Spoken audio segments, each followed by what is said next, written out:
Ridwan Kamil mengabadikan keindahan Cimaung, persilahkan para peziarah datang ke makam Eril. Gubernur Jawa Barat, Ridwan Kamil tak membatasi para peziarah yang ingin mendoakan sang putra. Ridwan Kamil mengumumkan jam ziarah ke makam Emeril Khan Mumtaz. Suami Atalia Praratya masih menjadi perhatian setelah kepulangan anak sulungnya, Emeril Khan Mumtaz alias Eril.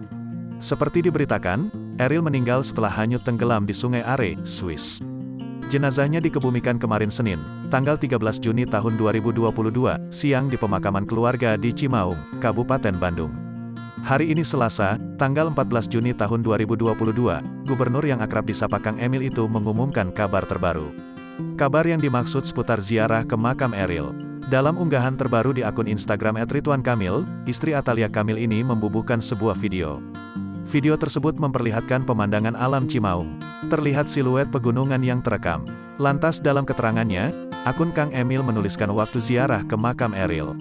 Kepada masyarakat yang ingin berdoa dan berziarah, ia menyediakan waktu mulai pukul 8 waktu Indonesia Barat pukul 17 waktu Indonesia Barat. Greetings from beautiful Tiger Water yang indah permai. Dear warga tercinta, jika ingin mendoakan sambil berziarah, waktunya adalah jam 8-17.00. Hatur nuhun, tulis Ridwan Kamil dalam keterangan video. Diketahui, jenazah anak sulung Ridwan Kamil, Emeril Khan Mumtaz atau Eril, telah dimakamkan di lahan keluarga di Cimaung, Kabupaten Bandung, Jawa Barat pada Senin, tanggal 13 Juni tahun 2022.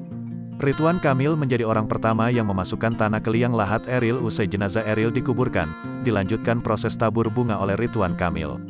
Lalu, secara berurutan penaburan bunga dilakukan Atalia Praratya, Kamila Laetitia Azahra atau Zara, kemudian si bungsu, Arkana Aidan Misbah atau Arka.